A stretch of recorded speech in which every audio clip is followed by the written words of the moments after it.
쿰쿰하게 푹 삭힌 홍어를 좋아한다고 차마 사람들 앞에서 고백하기 힘든 국민 여동생 그녀의 비밀처럼, 그리고 사실은 푸짐하고 넉넉한 중년 아줌마만 보면 자기도 모르게 가슴이 뛴다고 말할 수 없는 그녀의 꽃미남 아이돌 오빠처럼, 당당하고 멋있는 신도시의 젊은 엄마 아빠로서 차마 남들 앞에서 떳떳이 애청자라고 밝히고 추천하기에는 너무나도 시큼털털 구리고 촌스러워 창피스런 바로 그 방송.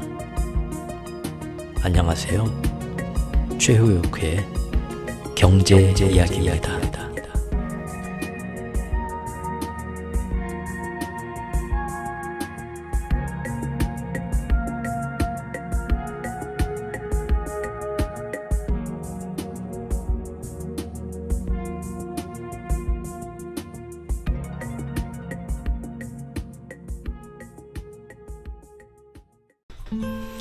안녕하세요.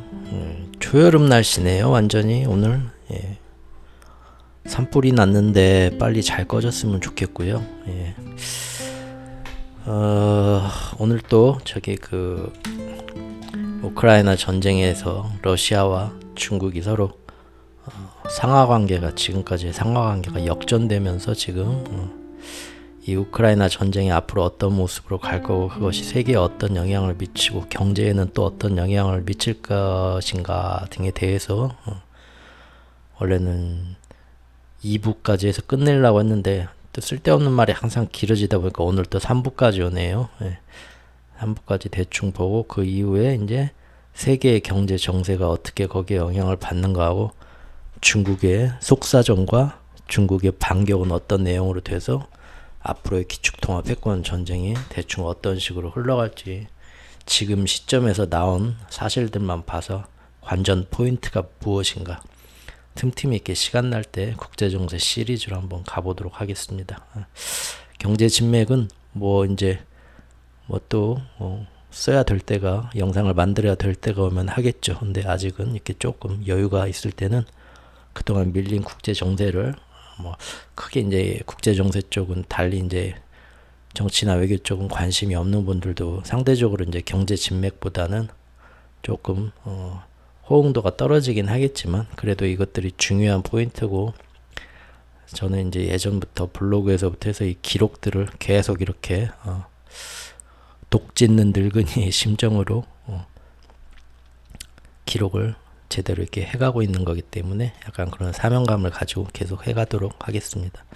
유튜브에 제가 이렇게 댓글들을 보면요, 아주 항상 이제 그렇게 제가 구독자 수나 조회수가 많지는 않으니까 항상 그냥 열렬히 봐주시는 소수의 몇 분들이 댓글도 항상 똑같이 달아주시긴 하지만 대단들 하셔요. 보면은 향후 이제 국제정세와 경제에 관한 자기만의 어떤 시나리오나 어떤 예상을 이렇게 써주시는 분들이 간혹 있는데, 읽어보면 정말 그렇구나, 대단들 하죠. 굉장히 깊게 뭔가 좀 흐름을 보고 계신 분들 많고요. 자기만의 어떤 생각으로 참 그런 면이 좋은 것 같아요. 서로 간에 어떤 좋은 영향을 줄 수도 있고요. 그리고 또 이제 블로그에 계속 기후나 어떤 기후 변화나 어떤 환경 재앙에 대해서 많이 걱정을 하시는, 저도 거기에 대해서 굉장히 관심을 가지고 그런 뉴스들을 꾸준히 팔로잉하고 스크랩도 많이 해놓거든요. 지금 이제 그거를 풀으려고 이야기를 사실 이 유튜브에서 재생 목록을 만들어 놓기도 했어요. 미리 기후 재앙에 대해서. 근데 거기에 이렇게 얘기를 풀 시간이 없네요. 그래서 국제정세나 이런 거 얘기하면서 틈틈이 이제 기후에 대한 얘기가 나올 때는 그때그때 짬을 내서 조금씩 이렇게 첨가하는 식으로 하고 있는데, 언젠가는 꼭 시간 내서 한번 제대로 한번 다뤄보도록 하겠습니다. 그리고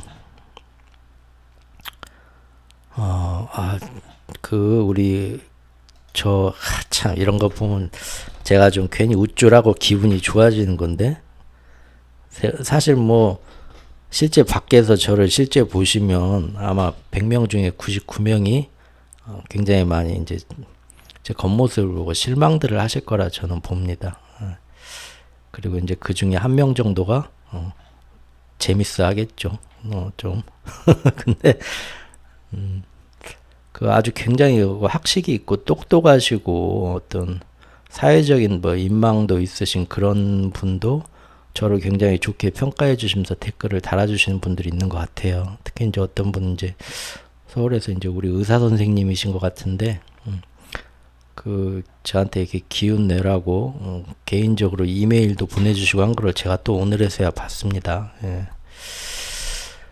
저도 이렇게 저보다 훨씬 제가 이렇게 배울 점이 있고 봐서 같이 이렇게 뭐 서로 난초의 향기가 전해지는 것처럼 저한테 좋은 영향을 줄 수 있는 여러분들과 언젠가는 이렇게 얼굴을 맞대고 오래 이렇게 오랜 시간을 두고 서로 이렇게 글로 사귀어온 사람처럼 옛날 이야기 나오는 그렇게 만나서 차 한잔 하면서 이렇게 간단 그런 늙어 죽기 전에 그런 교우 관계도 저도 꼭 만들고 싶어요. 예, 저의 어떤 버킷리스트 중에 하나입니다.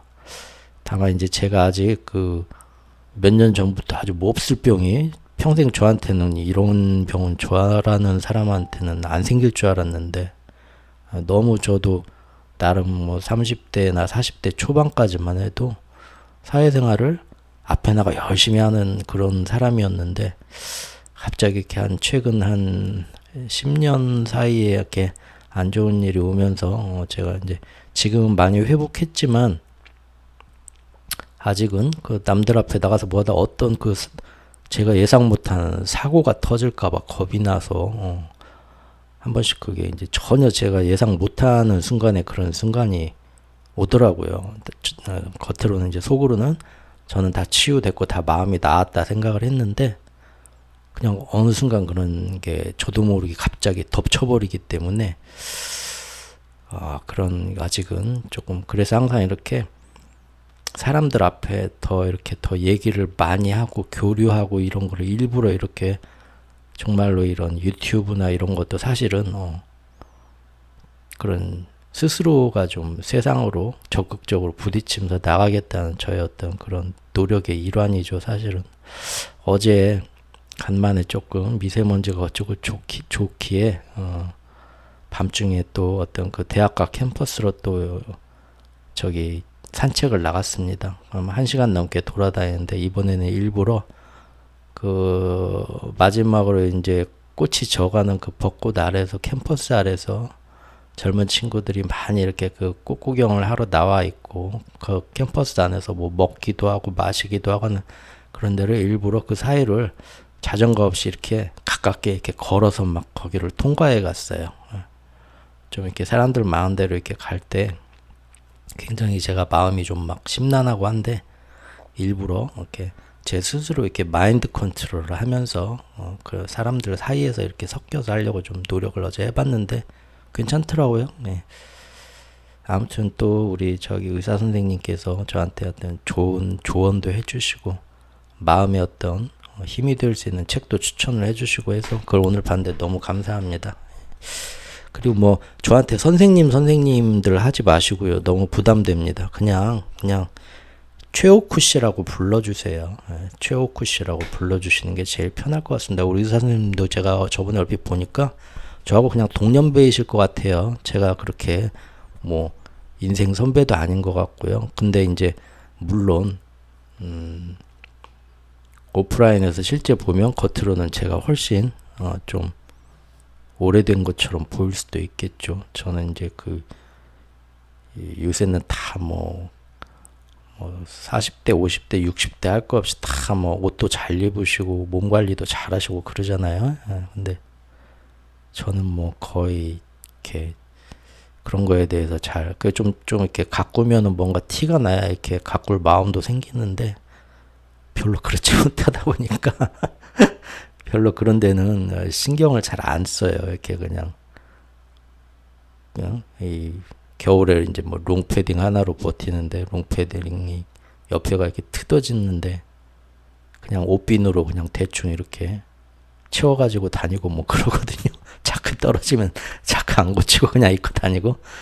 그래서 겉모습으로 보면 그렇게 뭐 솔직은 한데, 그래도 이제 저를 존중해주는 마음에서 선생님 하시는 거 충분히 저도 이해가 합니다. 저도 이제 얼마든지 뭐 저보다 심지어 연하라고 하시는 분이 있더라도 함부로 뭐 하대하는 거 없이 서로 존중해야 된다고 저는 생각을 하거든요. 그런데 어쨌든 그냥 혹시라도 다른 분들도 저보다 뭐 연배가 많이 낮다 하시더라도 뭐 그 유튜브 댓글에 선생님 하지 말고 그냥 최옥훈님 그렇게 해주세요. 제가 그런 어떤 그렇다는 거고요. 경제 이야기 지금 이거 국제정세 들어가기 전에 잠깐 해보겠습니다. 뭐 경제 얘기를 뭐냐면 그 저번 주에 그 PCE 물가가 나왔죠. 근원 물가가, 소비자 근원 물가가 나왔는데 그것이 시장에서 월가에서 예상했던 예상치를 약간 하회했다. 그래가지고 물가도 잘 잡혀간다 해서 시장이 저번 주말에 마지막으로 높게 더 한 번 더 반등하면서 끝났던 걸로 제가 알고 있습니다. 근데 뭐 다들 알고 계시겠지만 한번 짚어보면 이거죠. 지금 그 물가 수치, 헤드라인 수치가 전체가 다 해가지고 섹터로 전체 평균이 얼마 나왔다는 그런 헤드라인 수치를 보면 항상 전년 대비 막 전월 대비 그런 식으로 해요. 왜 그런지 모르겠는데 참 그 마음에 안 드는데 그렇게 하더라고요. 근데 우리가 전년 대비로 나오는데 보통 전년 대비가 그 작년 3월하고 비교하는 거죠. 예를 들면 지금 3월을 작년 2월하고 이번 2월치 물가 수치를 보는 거고요. 근데 문제는 작년에 우크라이나 전쟁이 2월 말에 터졌잖아요. 그러면서 그 영향으로 모든 물가가 어마어마하게 치솟은 게 3월입니다. 그래서 그 물가가 작년 6월까지 정점을 찍어요. 그리고 6월부터 그 전쟁으로 몇 배로 펌핑됐던 물가가 6월부터 서서히 김이 쭉 빠진 거고요. 6월인가 7월에 정점 찍고 쭉 빠졌거든요. 그러니까 처음에는 전쟁 여파로 너무 뻥튀기 돼서 오버슈팅 됐던 거죠. 그런데 지금은 어떻습니까? 우크라이나 전쟁 때문에 그 올랐던 물가, 특히 에너지나 원자재나 뭐 식료품이나 이런 것들이 전쟁 이전 수준으로 지금은 다 안정됐죠.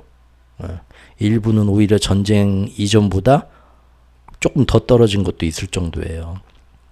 그러면 전년 대비로 지난해 2월, 3월 물가 제일 물가 높았던 때하고 올해 2월, 3월에 그런 이제 떨어지게 된 물가의 효과가 비교했을 때는 훨씬 더 적게 나타나는 거죠. 그걸 기저효과라고 하는 거거든요. 상대적인 거죠. 기저효과. 제가 키가 예를 들어서 170이라고 하는데 보통 사람들 사이에 가면은 학생들, 요즘 학생들 기본 뭐 다 177 이상, 180 막 여자애들도 168 이상 많죠. 가면은 아우 저 옛날 사람 너무 짜고 한단 말이에요. 근데 제가 예를 들어서 옛날 우리 아버지 세대 뭐 50년생, 40년생 그런 데 가면 물론 거기에도 키가 크신 분이 많지만 대부분 평균 키가 다 작단 말이에요. 그러죠? 그러니까 거기 가면은 제가 또 그냥 보통 키가 될 수도 있는 거겠죠? 그런 식으로. 그게 이제 상대적인 평가에 의해서 나오는 건데 이 작년치하고 이렇게 했을 때 사실 지금 물가가 워낙 작년 같은 달에 워낙 우크라이나전의 발발 효과로 너무 뻥튀기 되었었기 때문에 그때는 물가가 치솟았었기 때문에 그때 같은 달하고 금년 같은 달하고 비교를 했을 때 바로 그러한 상대적인 평가에 의한 기저효과 때문에 지금 물가는 앞으로 계속 점점 더 예상치보다 더 적게 안정되어 가는 것으로 나올 겁니다. 언제까지요? 작년에 정점 쳤던 6월까지. 당연히 그러겠죠. 그런데 지금 보면은 근원 물가는 전혀 안 떨어지고 있죠. 그대로 유지하면서 간단 말이에요. 그러면 어떻게 되겠습니까? 앞으로 7월 이후로 하반기죠. 한마디로 8월부터 해가지고 7월, 8월, 9월, 10월 그때 가서는 이런 식으로 전년 대비 물가가 얼마냐, 근원 물가가 얼마냐, CPI가 얼마냐 이렇게 볼 때 어떻게 되겠습니까? 그 좋았던 기저효과가 다 떨어지죠. 왜냐하면 작년 7월, 8월부터는 물가가 쭉쭉쭉쭉 떨어졌으니까요. 그렇죠? 그러면은 오히려 지금 하반기에 가서는 물가 수치가 오히려 안 떨어지고 만약에 근원 물가나 근원 물가는 그대로 유지가 되는데 이런 에너지나 원자재가 또 들썩들썩 어떤 정치적 요인이나 지정학적인 요인으로 인해서 오르게 되면 오히려 하반기에는 물가 수치가 이런 기저효과 작년하고 비교하는 걸로 연월 대비 뭐 이런 식으로 나오게 되면 어떻게 됩니까? 예. 물가가 잘 안 떨어지고 오히려 더 오르고 있다라는 식으로 하반기에 나올 가능성이 아주 높아진다는 겁니다. 그렇죠. 연준도 그걸 알죠. 바보가 아닌 이상.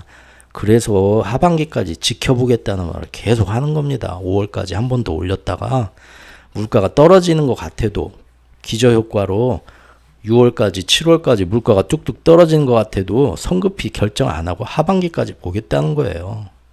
그 얘기를 연준만 알겠어요? 월간놈들도 다 아는데 날마다 이제 물가 조금씩 떨어져 나올 때마다 이번 같이 뭐 막 시장은 뭐 고무시키고 올리고 하면서 그 와중에 자기들 돈 버는 거죠. 이렇게 저렇게. 그렇죠. 근데 우리 같은 개미들도 그 정도는 알고 가야 된다. 예. 결국은 연말까지 제 예상인데 실제 이제 물가 수치는 지금 뭐 6% 조금 더 넘잖아요. 근데 연준이 목표로 하는 물가 수치는 2%잖아요. 근데 연말까지는 제 개인적인 예상인데요. 그냥 예.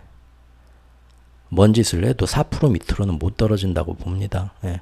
연준 목표의 2배치겠죠. 실제로 금년에. 예.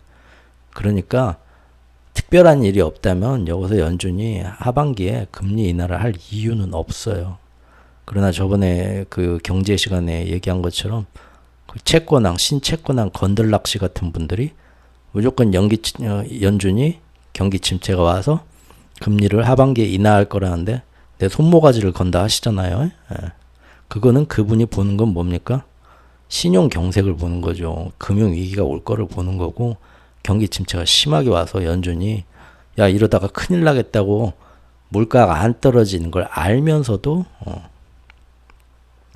금리를 인하할 수밖에 없을 것이다라고 베팅을 하시는 거예요. 그러니까 어떻게 보면 그분은 좋은 미래를 보고 연준이 금리를 인하할 거다 하는 게 아니죠. 사실 그게 좋은 얘기는 아니라는 거죠. 그리고 이제 오늘 우크라이나 전쟁에 대해서 좀 더 얘기를 하면서 다음 시간에도 계속 이제 그런 얘기, 중요한 얘기를, 경제적인 얘기를 할 건데, 지금까지 지금 이렇게 물가가 떨어져서 안정되고 기저효과 덕까지 봐서 물가가 안정되는 것처럼 6월까지 나올 이유는 뭡니까? 원자재와 에너지와 식료품 등이 바닥 수준까지 떨어졌는데 제가 이거 연초부터 얘기하잖아요. 떨어질 만큼 떨어지고 바닥 다지고 있다. 여기서 더 떨어지기는 힘든데 앞으로 조금만 어떤 정치적 요소나 지정학적 요소가 나오게 되면 위로 빵빵 뜰 일밖에 안 남았다. 그래서 이거는 더 이상 여기서 물가가 떨어지지 않고 하방이 경직된다라는 거죠. 그 얘기가 이제 전쟁 얘기를 하면서 나올 겁니다. 그리고 무엇보다도 전 세계에 계속해서 경제 디커플링, 큰 두 개의 경제권력으로 나눠서 정치, 이념, 군사, 경제가 계속 디커플링 되고 있잖아요. 이 디커플링이 트럼프 지나고 바이든 정권 되면서 조금 좋아질 거라고 그랬죠. 시장 전문가들이 사람이 바뀌었다고. 바이든은 근데 더 지독한 놈으로 판명이 됐죠. 사실 누가 더 지독한 게 아니라 기축통화 패권을 이어가면서 미국의 위치를 잡아먹으려는 추월해서 잡아먹으려는 도전자를 억누르기 위해서는 공화당이 대통령이 되든 민주당이 대통령이 되든 그 길은 하나로 가는 거예요. 그런 면에서는 조금 부러워요. 그 어떤 법안 같은 걸 발의할 때 민주당 공화당이 원수처럼 물어뜯지만 초당파 의원들이라는 게 있거든요. 그러니까 민주당 공화당이든 미국을 위해서 미국 전체의 국익을 위해서 외부에서 어떤 우리나라의 어떤 권익을 해할 수 있고 도전할 수 있는 거기에 대해서는 당파를 떠나서 서로 모여서 하나로 단결해서 초당파 의원들끼리 모여가지고 어떤 법안을 발의하고 지금 주로 중국 견제나 그런 거에 대해서는 똘똘 그런 식으로 뭉치는 게 있거든요. 우리나라도 좀 요즘 말로 도입이 시급합니다. 정말로. 우리나라에도 도입이 시급해요. 여야가 싸울 건 싸우더라도 진보 보수에서 초당파 의원들끼리 모여가지고 지금 당장 뭐 앞으로의 뭐 전기차, 반도체, 배터리에 대해서는 우리가 뭐 당파를 떠나서 우리나라는 무조건 그 지역 미국주의와 그 전체주의, 특히 동양에서는 그 당파 파벌을 떠나서는 뭐 예전부터 사회생활이 안 됐죠. 그래서 무조건 당에서 당론을 정하면 그거 따라야만 되는데 그런 거 없이 진짜 국익을 위해서 여야 어떤 소신이 있는 의원들이 다 합쳐가지고 나와서 큰 하나의 어떤 정책에 대해서는 짜잘한 당파를 떠나서 국익을 위해서 이렇게 뭉치는 모습들이 나오면 얼마나 좋을까 하는 개인적인 생각이고요. 어쨌든 이런 경제 디커플링이 계속되기 때문에 앞으로 모든 상품과 재화에 생산 비용이 오르고요. 물류 비용이 오르고요. 인건 비용들이 오르고요. 모두 높은 수준으로 앞으로 계속 유지가 될 수밖에 없습니다. 해가 갈수록. 그러죠? 언제까지? 미국이든 중국이든 어디 하나가 확실히 한쪽 무릎 꿇을 때까지요. 그러면은 모든 물건, 제가 항상 농담처럼 얘기하잖아요. 물건들 좋은 물건 버리지 마시라고. 좋은 물건, 아주 뭐 10년, 20년 된 물건이라도 가치가 있는 물건들은 당근마켓에서 계속 비싸질 겁니다. 그래서, 그리고 이제 문제는 이런 식으로 계속, 인플레이션이 지금 코로나 때 공급망이 완화됐기 때문에 풀린다고 연준이 계속 얘기하지만 그건 헛소리고요. 연준도 아는데 말 안 하는 공공연한 비밀이 뭡니까? 미국 정부와 중국이 이런 식으로 패권 다툼을 하면서 경제 디커플링 현상이 나오면서 지금 얼마 전에 IRA 그 감축법처럼 재료도 우리 친구들 것만 써. 만드는 것도 우리 친구들 것만 만들어. 우리한테 중요한 건 적성국 연합에는 절대 넘기지 마. 기술도 넘기지 마. 그 나라에서 만든 채팅 앱 뭐 틱톡 이런 거 다 쓰지 마. 중국은 서방에서 만든 유튜브, 구글, 페이스북 다 쓰지 마. 다 막아놔. 구글도 이미 일찌감치 그래가지고 중국에서 철수했잖아요. 완전 이렇게 벽을 쌓고 저쪽 물건은 쓰지도 말고 보지도 말고 막 그렇게 하라는 식으로 지금 계속 해마다 더 진행되고 있잖아요. 그렇죠? 그러면 하나의 물건을 만드는데 예전보다 훨씬 더 만들기도 어렵고 들어가는 비용도 많이 들면서 이것이 바로 공급망 경색에 따른 제품 가격의 상승에 오는 인플레 아닙니까? 그게 가장 중요한 변화이고 가장 흐름인데 그거는 말 안 하잖아요. 연준이 맨날 나와서 얘기할 때 그것 때문에 된다는 말은 안 하죠.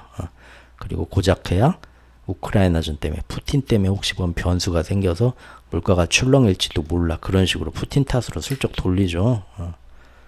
그래서 인플레가 쉽게 가라앉는다는 순진한 생각은 제가 볼 땐 아니라고 보고요. 누구나 이제 속에 말은 알고는 있는데 말을 안 꺼내는 각자의 이권 때문에 솔직하게 털어놓지를 않는 그런 중요한 사실이라고 봅니다. 그런데 이 와중에 이미 소비자들의 소비 지출은 현저하게 줄어들고 있는 게 몇 달간 계속 나오고 있죠. 바로 저번 주에 PC 물가 외에도 소비 지출도 나왔는데 그리고 4분기 미국의 그 GDP에서 또 소비가 또 줄어든 걸로 나왔는데 결국은 이런 식으로 소비가 감소가 되면 경제는 둔화되고 침체되는 거죠. 근데 물가는 아까 말한 여러 가지 이유 때문에 앞으로 향후 5년에서 10년 동안 하방을 딱 강정하면서 어느 수준 이상으로 절대 안 떨어지고 오히려 계속 통통 튀게 되면 그게 바로 뭡니까? 스태그플레이션이죠. 물가는 높은데 경기는 침체되는. 그게 이제 아주 잘 풀리면 아주 얕은 스태그플레이션이나 얕은 경기 침체가 되는 거고요. 그러면은 언젠가 주가는 한 번 더 작년 최저점 수준까지 한 번 더 도전하겠죠. 그런데 거기에 이것은 블랙스완들이 안 터질 경우 최고의 시나리오고요. 블랙스완들이 터지면 블랙스완이 뭡니까? 새로운 전쟁, 또 우리가 모르는 새로운 어떤 패권 갈등에 따른 무슨 다른 것들, 그 다음에 그 일본에서 국채시장에 어떤 똥볼을 차냐, 그리고 죄송합니다. 그리고 이거를 1년 내 오는 전화가 스팸 신고된 전화 간혹 몇 개밖에 없는데 그래도 한 번씩 이거를 소리는 켜놔요. 그래야 한 번씩 저한테도 이렇게 전화가 온 것 같은 느낌이 들거든요. 물론 받지는 않지만. 그거 아세요? 스팸으로 오는 그런 홍보 전화도 오랫동안 안 받으면요, 그 사람한테는 스팸도 안 와요, 이제. 뭔 얘기했었지? 예, 그런 블랙스완, 민주당과 공화당의 부채 한도 협상이 또 난항을 겪으면서 그런 게 오게 되면 지금 같은 하반기에도 물가가 잘 안 떨어지면서 잘못하면 스태그플레이션이나 얕은 경기 침체가 오는 시나리오에 더 안 좋은 뭔가가 가중되죠. 그러면 그때는 자산시장은 작년 최저점, 주식이든 부동산이든 작년 최저점을 다시 한번 도전하는 게 아니라 그 밑으로 파고들 가능성이 더 많겠죠. 제 생각은 그렇다는 겁니다.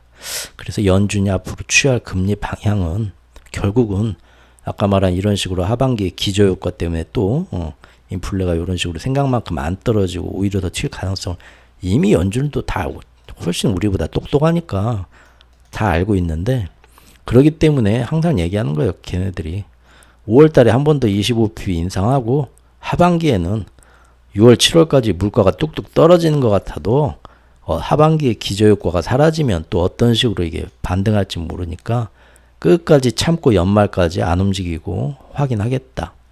그리고 그때 가서 결정하겠다는 건데 근데 그 전에 이제 은행발 신용위기가 이거 뭐 결국 실리콘밸리부터 해서 제가 이제 초창기부터 얘기했지만 전체적인 시스템적 위기는 아니고 오히려 그 안에서 어떤 알고 있는 놈들은 다 알고 있었고 이 와중에 시장을 흔들어 재미를 보면서 자기들은 이제 안전한 데로 돈을 다 옮겼고 설거지 시키면서 그리고 아직도 좀 더 그 와중에 이제 재미를 보면서 변동성을 이용해서 먹으려는 뭐 헤지 펀드의 뭐 공매도나 그런 것들 얼마 전에 그 독일의 도이체방크가 흔들린 것도 보니까 그 당일날 막 위험하대더라 헛소문 루머를 퍼뜨리면서 어마어마한 규모의 그 독일 도이체방크의 공매도를 그날 걸은 세력이 하나 있었죠.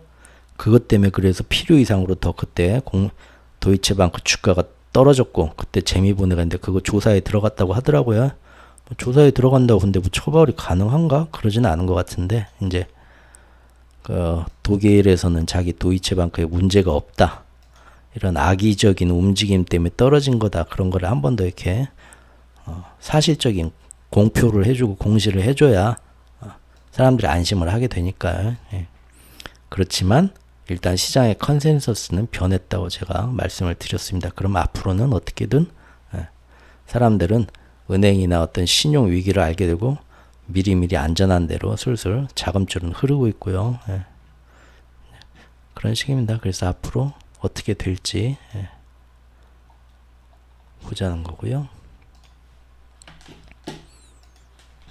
자, 그럼 국제정세 얘기하겠습니다. 자, 우크라이나 전쟁 3편이네요. 결론은 이겁니다. 우크라이나전은 결국 한없이 길어질 것이다. 언제까지? 모두가 지칠 때까지요. 자, 이 나토 수장이라는 애를 잘 보십시오. 나토 군대죠. 여기 수장이라는 애가 그 전부터 제가 여러 번 지적을 했었지만 아주 얘도 미국의 행동대장입니다. 사실상 나토라는 그 단체가 군사 단체가 그 안에 대장은 미국이죠. 미국이 뭐 여기서 발 빼면 얘네들은 민방위입니다. 민방위 수준. 미국이 없으면 안 돌아가요. 북대서양 조약기구인 나토의 사무총장이 얘가 하는 말이 지금 이 우크라이나전은 러시아와 서방 간 대결로서 앞으로 수년간 지속될 수 있다고 밝혔다.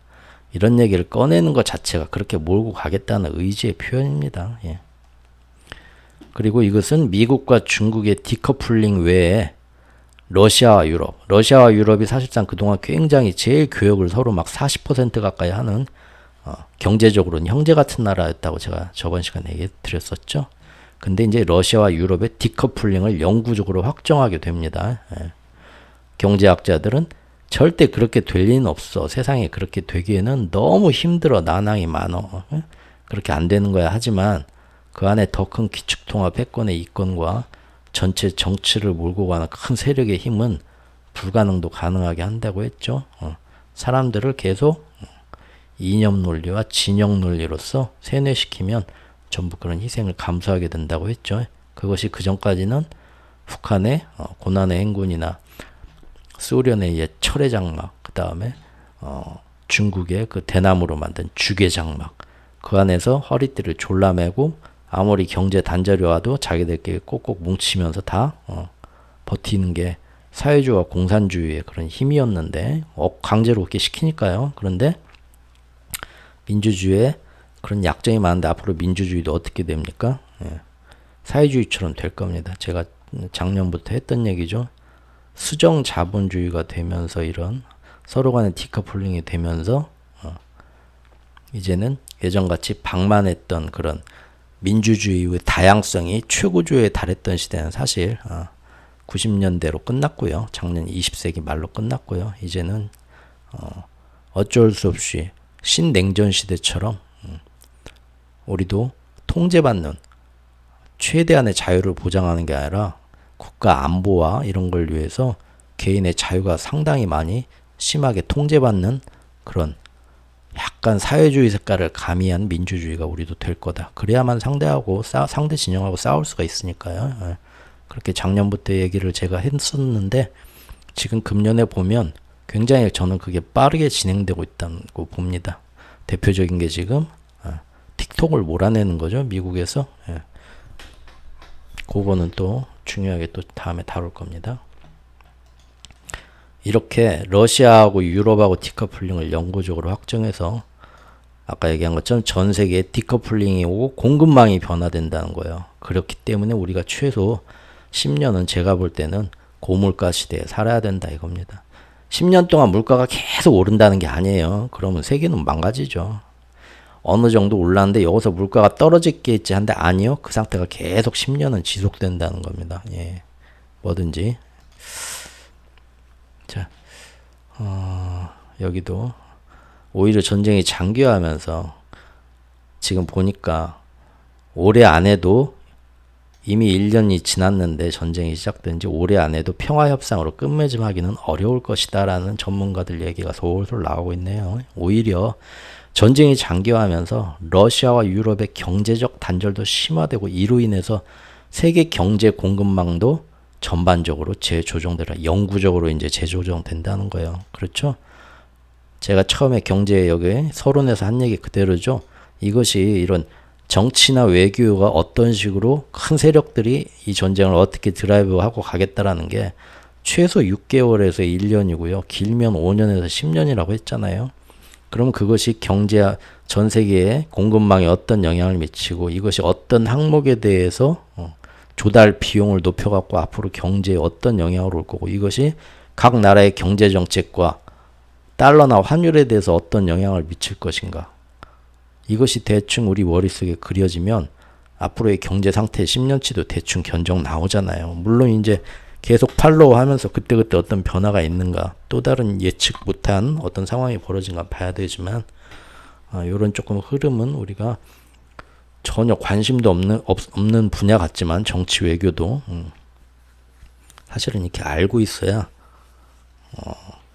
경제도 거기에 맞춰서 흘러간다는 겁니다. 제 말은. 네.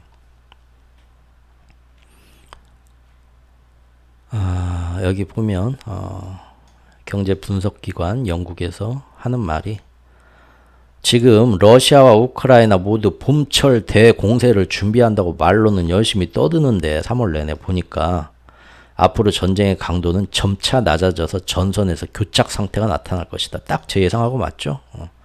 러시아는 이미 병력 규모와 장비 측면에서 심대한 타격을 입었죠. 그런데 우크라이나 향후 추가 군사력을 동원해 나서더라도 큰 성과를 내기 어려울 것이고 힘이 다 빠졌단 거죠. 러시아 사실 쉬고 싶다고 얘기했었죠. 우크라이나도 그에 못지않게 인력과 물자 부족에 시달리고 있습니다. 그 작년에 전 세계 의용군들 갔을 때 우리나라 이근대위도 갔을 때 그 우리나라에 갔던 사람들 증언 들어보셨나요? 갔더니 실제로 어떤 그 뒤에서 이렇게 서포트해주는 어떤 포병부대나 뭐 그런 것도 없고 작전도 없고 그 다음에 소총이나 탄약도 제대로 지급 안 해주고 러시아 얘기가 아니라 우크라이나의 의용군 갔던 사람들 얘기입니다. 예.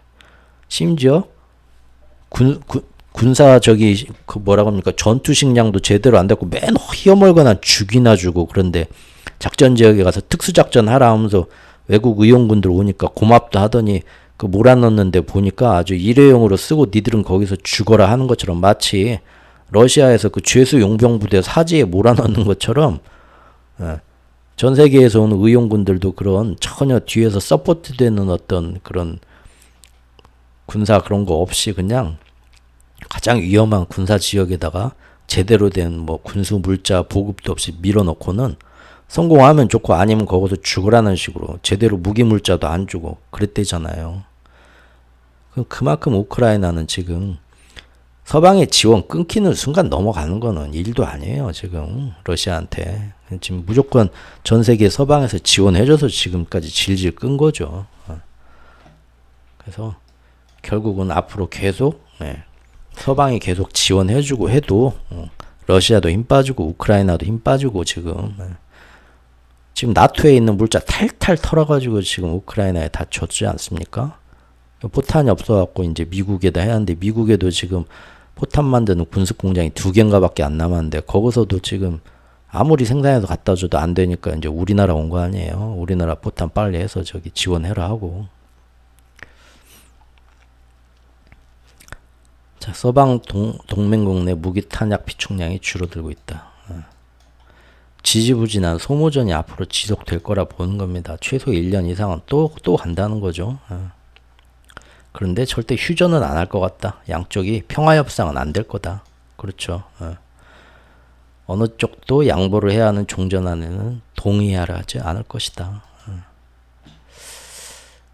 그러면은 이제 협상을 한다 해봤자 양국이 우크라이나에서 생산되는 곡물을 수출하기 위한 협정 정도로만 주제가 제한되지 않겠냐. 그리고 또 우크라이나 전쟁은 안 끝나지만 그 와중에 이제 북한이나 이란 등 제재 우회를 돕는 것으로 의심되는 국가들에 대해서도 추가 제재를 가할 것이다. 그렇죠? 우크라이나에서 대리전 치르면서 디커플링이 되면서 전 세계는 경제 전쟁을 하는 거죠. 이제 2차 세계대전처럼 전 세계 전쟁으로 번지기는 힘들죠. 왜 그럴까요? 핵 때문에. 지금은 전 세계가 핵을 가지고 있으니까 건들지 못해요. 다만 핵이 없는 나라에서 대리전쟁이 펼쳐진다는 겁니다. 재래식 무기를 이런 식으로 어마어마하게 소모를 하면서 제가 처음 이 국제정세 1편에서 말씀드렸죠. 그래서 우리나라도 신에치스라인 얘기하면서 앞으로 희생양이 안 되려면 지금 전화가 와야 되는데 이런 스팸 전화가 오는 게 아니라 박사님 우리 핵무기 만들려고 전 세계 전국에 유명한 저기 머리 똑똑하신 박사님들 모으고 있습니다. 물론 저는 공대 쪽은 아니지만 그런 식으로들 전화 돌려서 지금 다 어디에서 모여가지고 대전 같은 데서 딱 모여가지고 지금 우리도 무궁화 꽃이 피었습니다. 한번 해야 되는 거 아닙니까? 그걸로 외국을 공격하겠다는 게 아니라 우리를 못 건들게 만들어야죠. 그래서 그런 우크라이나 같은 대리 전장터가 되지 않도록 특히 일본 놈들 때문에 자꾸 보면은 우리 쪽에서 우리 한반도에서 전쟁이 일어나길 원하는 놈은 누구겠습니까? 사실 미국도 원하진 않겠죠. 이쪽 문제 지금 굉장히 복잡해지니까. 근데 일본은 그럴 수가 있어요. 예전 그 한국 전쟁 때 그러면 당장 그 군수 물자를 보급을 해야 하는데 지금 미국에서 우크라이나도 보고해야 되는데 여기까지 군수 물자 생산해서 우리나라까지 갖다 줄 수 있겠습니까? 안 되죠. 그러면 이제 일본에 있는 모든 공장이 그 한국 전쟁 때처럼 군수 물자 생산하는 공장으로 다 이제 전시 비상 체제로 들어가면서 그거 생산해서 우리나라에 갖다 퍼주는 거죠. 나중에 이제 그 돈 우리한테 이제 다 회수하겠죠. 몇십 년 동안. 완전 그럼 우리는 갖다 바치면서 죽으려던 일본의 제조업은 다시 살아나겠죠. 아이씨, 우리 이용당하면 안 되는데. 그래서 결국에는 전쟁이 이렇게 장기화되면 유럽과 러시아 경제의 디커플링 현상이 심화할 것이다. 완전히 이제 잘라진다는 겁니다. 새로운 에너지원도 전부. 그래서 글로벌 질서가 다극화 체제로 전환되는 속도도 빨라질 것이다. 이게 1년, 5년 뒤에 다시 복구가 되겠어요? 세계화 시대는 이제 안 온다는, 제가 죽을 때까지는 안 올 것 같습니다. 적어도. 앞으로 저는 그렇게 봐야 한 2, 30년은, 제가 근다고 해서 2, 30년 뒤에 죽는다는 건 아니고요.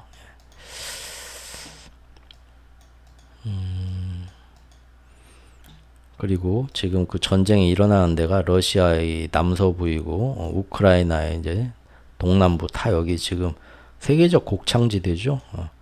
그러면은 곡물 가격이 지금은 안정이 됐지만 언제 또 이게 터질지 몰라요. 그러죠? 예.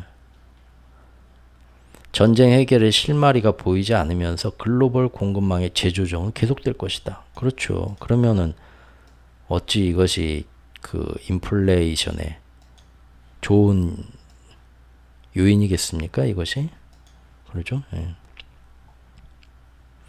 미국과 중국 간의 전략적 경쟁 속에서 인도, 사우디아라비아, 튀르키예, 브라질 등 중립적인 대규모 경제국의 역할이 중요해질 것이라고 내다봤습니다. 예. 여기도 나와있네요. 월스트리트 저널에서도요. 러시아는 버티기로 소모전에 들어간다. 예, 딱 그렇죠. 예. 그래서 오히려 어느 한쪽이 패배하거나 힘이 빠져서 아유 지쳤다. 내가 먼저 지쳤다. 더 이상 못하겠다. 휴전하자. 그렇게 될 것이고 그렇게 되는 데는 몇 년이 걸릴 것이다. 아 무섭죠. 몇 년이 갈 수도 있어요. 오래 갈수록 또 좋아하는 나라들도 있고요. 계속 지원해주면서 장사질도 하고 그 다음에 상대방 국가들이나 여기에 관련된 모든 나라들 다 지원해주자 도와주자 전쟁에다가 포탄 만들게 하면서 다 힘이 약해지게 만들 수 있죠. 그런데 여기 중요한 얘기가 났습니다. 푸틴은 시간이 자기 편이라고 계산하고 있을 공산이 크다. 그렇죠. 지금 아쉬울 게 없고 러시아는 쉬고 싶다고 했죠. 예. 푸틴이 버티기를 택한 배경. 예. 왜냐하면 미국 같은 경우는 당장 내년에 선거에서 정권이 교체됐는데 만약에 공화당이 다시 들어서게 되면 그때는 공화당은 우크라이나 이렇게 많이 안 도우려고 하죠. 거기는 우파잖아요. 자국의 이익이 최선인. 그래서 푸틴이 버티기를 택한 배경이 있다. 이렇게. 예. 그리고 러시아 제재를 아무리 하지만 지금 절대 경제는 붕괴하지 않고 있어요. 원래 러시아는 이런 제재를 받아도 식량, 에너지 두 가지가 자급이 되는 나라이기 때문에 절대 망하지 않습니다. 그리고 전에도 그렇게 그 엄청난 제재를 혼자 그렇게 자급자족하면서 버텨온 경력들이 있고요. 그런데 이번에는 경제 디커플링 되면서 인도, 남미, 중동, 중국이 다 같은 편이잖아요. 인도는 살짝 한 발만 들여놓고 있지만 그러면은 힘들다 해도 굶어 죽진 않아요. 걔네들이 러시아의 가장 큰 수출품이 뭡니까? 에너지와 원자재잖아요. 그거 다 사준단 말이에요. 서로 필요하니까요. 예. 우리도 살 수만 있으면 지금 사고 싶어 안 다릴걸요? 거기서 엄청 싸게 팔고 있잖아요. 지금 인플레 때문에 힘든데. 지금 일본은 엄청 계속 싸게 사고 있는 거 아세요? 일본이 그 사할린이죠. 사할린 제도에서 러시아와 같이 그 유럽의 노드스트림처럼 사할린 뭐 프로젝트 해갖고 거기서 같이 천연가스를 개발하고 있었어요. 그래서 아주 장기적으로 유럽처럼 유럽이 러시아에서 노드스트림을 안정적으로 뭐 30년 동안 공급받으려고 계획했었던 것처럼 일본도 그 섬나라 치고는 땅이 큰데 거기도 자원이 진짜 없습니다. 우리나라처럼. 예, 그래가지고 다 수입해야 되는데 그걸 사할린에서 같이 개발을 해갖고 사할린 프로젝트로 해서 거기서 천연가스나 일부 조금 나오는 원유를 아주 장기적으로 오랫도록 안정적으로 공급받으려는 계획을 추진 중이었어요. 근데 이번에 이제 세계가 이런 식으로 반쪽이 나게 되면서 러시아를 이제 그 에너지를 가격 상한제 그런 걸로 압박하자 해서 동참하게 됐는데 일본은 지금도 싸게 사요. 그 사할린에서 나오는 거를 특별히 우리는 뭐 여러 가지 뭐 여기 투자한 것도 있어서 지금 당장은 못 끊고 우리는 자원이 워낙 없는 나라니까 못 끊기니까 금년 언제까지더라? 금년 하반기까지 일단은 유예 기간을 달라. 그때까지는 러시아 그 사할린 프로젝트 거기 만든 자기들 거기서 그 러시아에서 같이 러시아랑 합작해서 생산한 건데 그거 그대로 우리는 사올 수 있게 해달라 해가지고 미국이 그거 허락해줬습니다. 아유 그만큼 저기 일본은 미국 말 잘 듣고 뭐 똘똘 뭉쳤으니까 작년부터 이런 말도 안 되는 혜택을 줘요. 실제로. 그러니까 지금 최대한 사다가 지금 걔네들 비축해 놓고 있죠. 어마어마하게 사다가 앞으로는 이제 절대 이제 적성국에서 그런 것도 쉽게 사오지 못하는 시대가 되니까요. 지금 쌀 때 엄청나게 사다가 일본이 얼마나 그 비축고가 있는지 모르겠지만 예, 그렇게 하고 있다고요. 사실 우리도 작년까지 계속 눈치 보면서 포스코나 그런 데서 러시아 에너지 사상 최대로 많이 사갖고 쟁여놨습니다. 근데 이제 더 이상 못 오죠. 앞으로가 문제예요. 푸틴은 2008년에 조지아 침공, 2014년에 크림반도 점령, 2015년에 시리아 내전 군사개입 등에서도 서방 측에서 얘네들을 어마어마하게 압박을 줬지만 그때도 버텨가지고 성공했었어요. 그러니까 얘네들은 푸틴과 마찬가지로 시진핑은 다 저번 시간에 한 얘기네요. 역사가 자기 편이라고 보고 있다. 미국의 세계 패권이 쇠락하고 있으며 글로벌 금융 위기와 미국의 혼란스러운 아프가니스탄 철수가 그 신호라는 것이다. 만약에 우크라이나에 대한 서방의 결의가 약해지면 시 주석이 옳다는 신호를 보내는 꼴이 되며 이는 파국을 불러올 수 있다는 게 서방 동맹국들의 우려다. 월스트리트 저널의 분석입니다. 얘네들도 다 알고 있다는 거죠. 결국 중국과 러시아는 우리는 버티기로 들어간다. 시간은 중국과 러시아 즉 사회주의의 편이다. 미국과 서방은 시간이 갈수록 여론을 다잡아야 되고 선거도 의식해야 한다. 이 전쟁을 계속 앞으로 유지해 나가기 힘들어질 쪽은 오히려 자본주의와 자유 진영일 것이다. 시간은 우리 편이다. 버티자 하는 거죠. 그러면 우크라이나는 자연스럽게 휴전 쪽으로 압박을 받게 될 것이다. 러시아는 최소 우크라이나 국토의 남동부 지역을 확립하게 될 거고, 그리고 버티면 버틸수록 시간은 어떻게 됩니까? 달러 자본주의는 기축통화는 알아서 생명을 다할 것이에요. 이미 지금 노인네 됐거든요. 달러 패권은. 그리고 중국은 시간이 갈수록 점점 더 반도체도 스스로 더 개발하게 될 거고 계속 시간을 들이고 노력하면서 첨단 기술도 점점 더 따라잡을 수 있을 거고 제재를 피해서, 그리고 금융 통화도 지금 미국을 따라잡고 추월까지 할 수 있을 거다라는 강한 자신감을 보이고 있습니다. 2050년까지만 이런 식으로 버티면 된다는 거겠죠. 다만 그러기 위해서는 향후 꾸준히 계속해서 중국에 가장 필요한 그런 산업발전과 기술 개발을 위해서 필요한 게 뭡니까? 에너지, 원자재, 곡물 등을 꾸준히 누군가 대줘야 돼요. 이런 게 중국도 완전히 지금 자립은 못하고 있거든요. 근데 그거를 누가 대줍니까? 그렇죠. 러시아. 에너지, 원자재, 곡물을 하면은 어딥니까? 러시아하고 남미잖아요. 얘네들이 근데 다 중국하고 손잡았잖아요. 그러니까 중국은 버티면 된다는 자신감이 있어요. 그리고 그것들을 또 어떻게?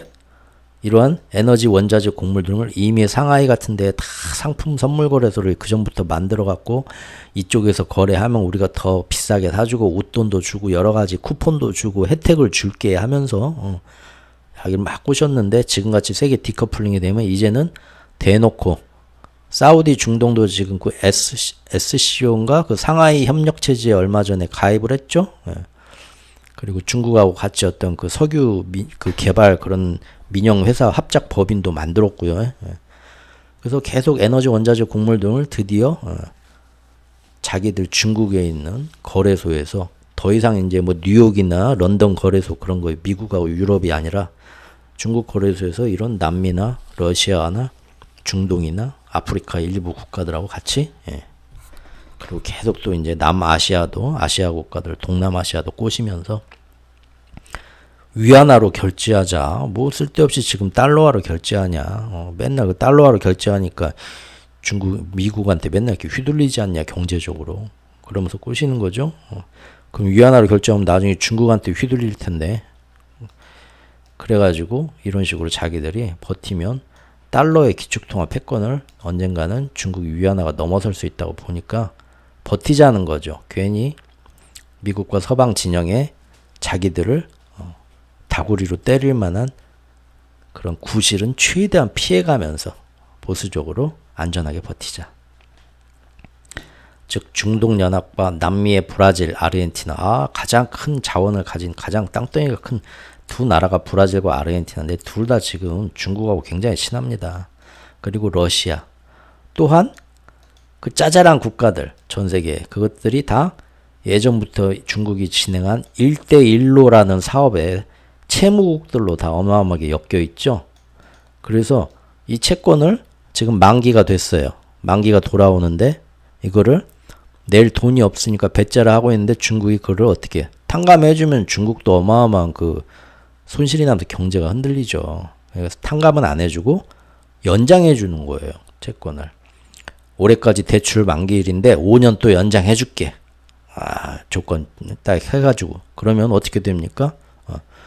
중국의 어떤 그 은행, 지방정부나 중앙은행 그런 데에서 이것이 그대로 그 똑같은 거예요. 미실현 손익 그 미국 국채 가지고 있는데 그걸 팔지만 않으면 미실현 손익이 되니까 괜찮은데 이번 실리콘밸리 은행 사태처럼 파는 순간 그것이 손해로 자산이 대차대조표에 기록이 되면서 은행 자산이 엉망이 되는 거잖아요. 중국에서 그 1대1로 사업으로 퍼준 돈들도 여기서 탕감이 되거나 못 받은 손실로 기록이 되는 순간 중국 재정도 무너지지만 계속 연장해주면 그거 대차대조표 그게 기록이 안 됩니다. 그래서 버틸 수가 있어요. 근데 그렇게 계속 채권 빚쟁이 국가들이 되니까 그 나라들은 중국이 하잔 말도 들어야죠. 따라가게 된답니다. 그러잖아요. 그러면 걔네들 그 짜잘한 나라들 그 채무까지 다 끌고 가면서 자기들만의 경제권을 만들고 집단, 힘이 되는 집단을 이만큼 결성을 해서 그 자기들이 볼 때는 미국하고 유럽연합 그리고 거기에 자기들 눈으로 볼 때는 어쩔 수 없이 끌려가는 제대로 대접도 못 받으면서 시다바리처럼 끌려가는 우리나라 같은 일부 국가들 보면서 해볼만 하다 생각하는 거죠. 지금 그렇게 뭐 절망적이지만은 않다. 오히려 지금은 힘들지만 시간만 잘 버티자 10년 20년 그러면 결국은 우리가 이기게 되어 있다라는 자신감이 있는 거죠. 그래서 이러한 영향력을 계속 강화해 나갈 건데 이거를 미국이 막기 위해서는 어떻게 해야겠습니까? 이미 남미나 뭐 중동 여미나 러시아 이런 애들이 중국하고 붙은 거는 뭔 일을 해도 얘네들이 깨지긴 힘들죠. 그러면은 중국이 경제적으로 성장하는 걸 막는 수밖에 없습니다. 시간을 두면서 중국이 계속 경제가 살아나지 못하고 어떻게든 중국 경제를 죽여놔야 돼요. 그게 이제 앞으로 어떻게 되나를 보자고요. 미군의 최고위 인사도 이거 어제 뉴스인가 그제 뉴스인데 주말에 나왔던 뉴스 같은데요. 러시아군이 지지부진하지만 미국의 최고위 인사도 똑같은 말을 했어요. 어제인가 그제.